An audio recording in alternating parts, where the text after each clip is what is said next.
The most successful camera company of the last decade had a marketing team of millions. The catch?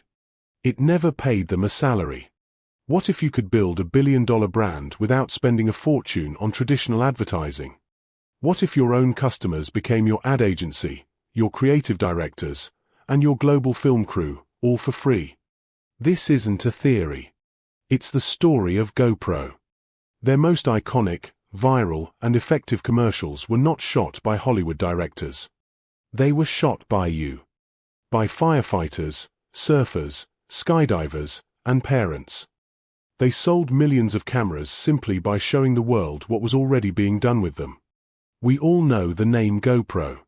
It's more than a brand, it's a verb. The name itself became a synonym for a whole genre of thrilling, first-person video that defined an era of social media. The company emerged from nowhere to challenge a market dominated by electronic titans like Sony, Panasonic, and Canon. But here's the twist. GoPro didn't win by having vastly superior technology. It won with marketing. But their marketing looked nothing like their competitors. There were no sterile studios, no paid actors, no carefully scripted scenes. It was raw, it was visceral, and it was breathtakingly authentic. Because it was real. This created a paradox. The company that produced the most compelling video ads in the world barely filmed any of them. So how did a tiny startup convince millions of its customers to create its marketing content for them? And how did it then use that content to build a media empire that sold even more cameras in a powerful, self-perpetuating loop? That's the question we're answering today. To understand GoPro's genius, we have to start with its founder, Nick Woodman. In the early 2000s, Woodman was a passionate surfer frustrated by his inability to capture quality photos of himself in action. Professional photographers were expensive and rare. Existing cameras weren't built for the waves. His solution was simple. During a surf trip in 2002, he developed his first prototype, a small, 35mm film camera secured in a waterproof plastic housing with a wrist strap.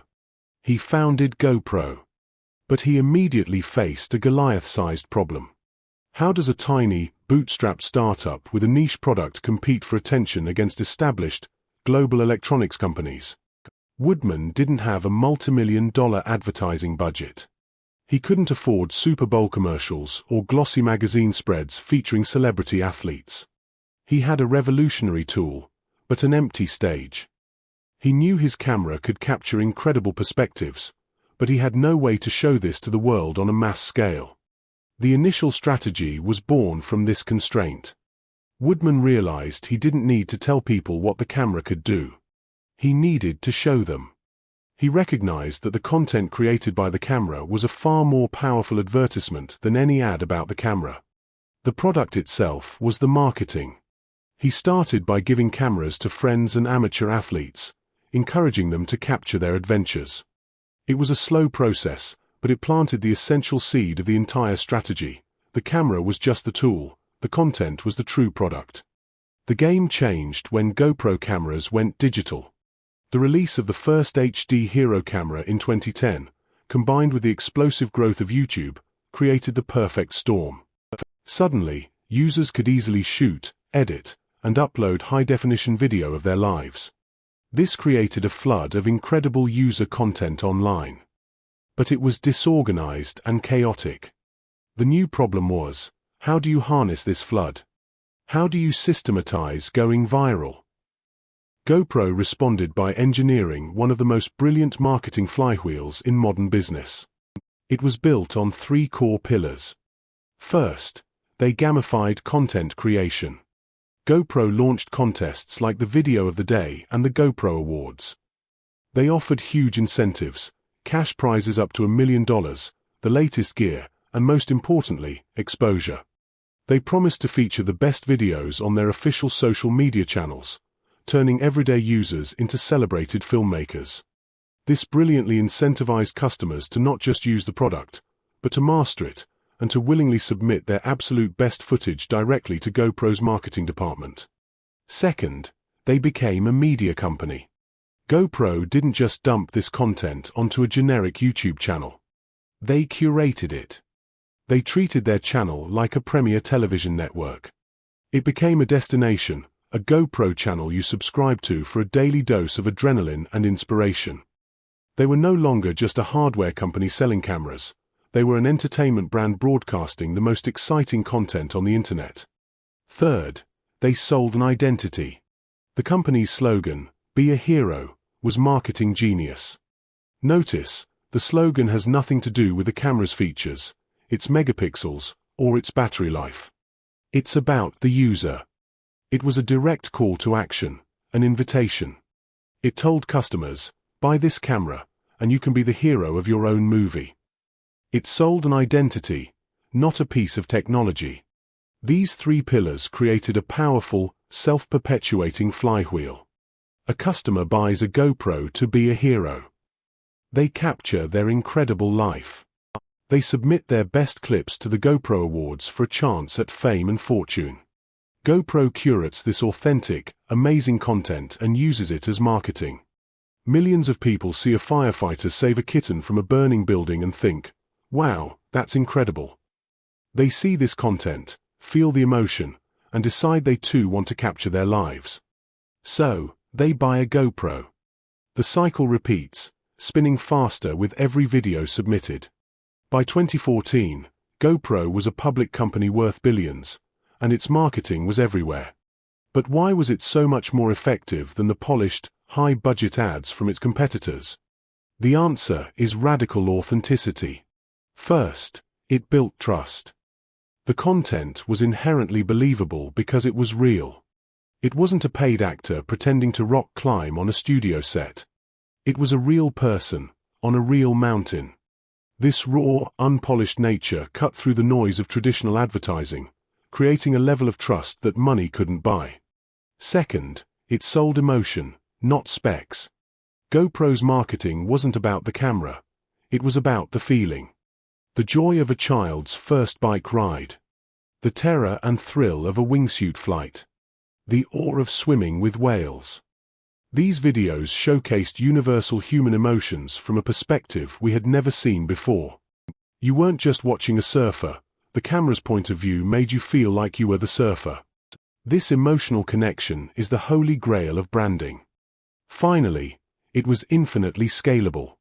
A traditional ad agency can produce maybe a dozen commercials in a good year.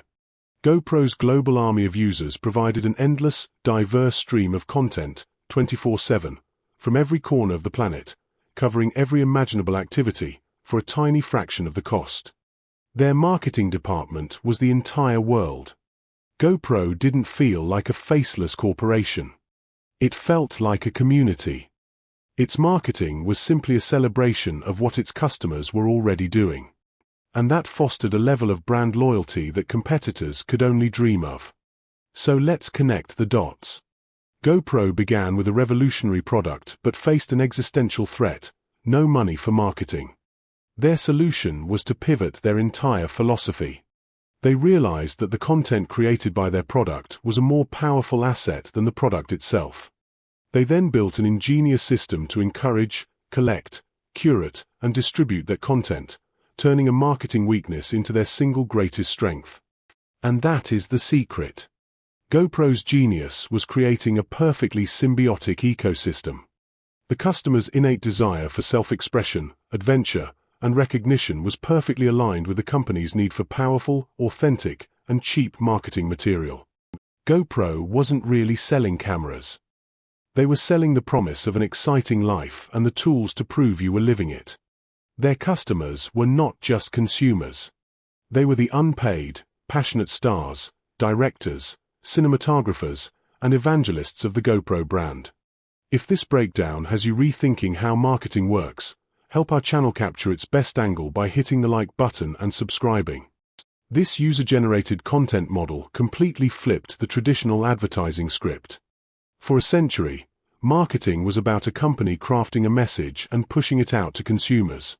GoPro created a platform that inspired consumers to create their own stories and push them back into the company, and by extension, out to the world. It was cheaper, it was more believable, and it was infinitely more scalable.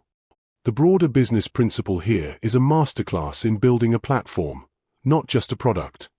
The most successful brands of the digital age don't just sell things. They build ecosystems that facilitate and empower their users' creativity. Red Bull does this by hosting extreme sports events. Apple does this with the App Store. And GoPro perfected it for personal video. The ultimate lesson is this: stop asking only what your product can do. Start asking what your customers can do with your product. Then, build your entire brand around finding, celebrating, and amplifying their answers. If you learned something new, hit the like button and subscribe for more strategy breakdowns. And let us know in the comments, what company's strategy should we unlock next?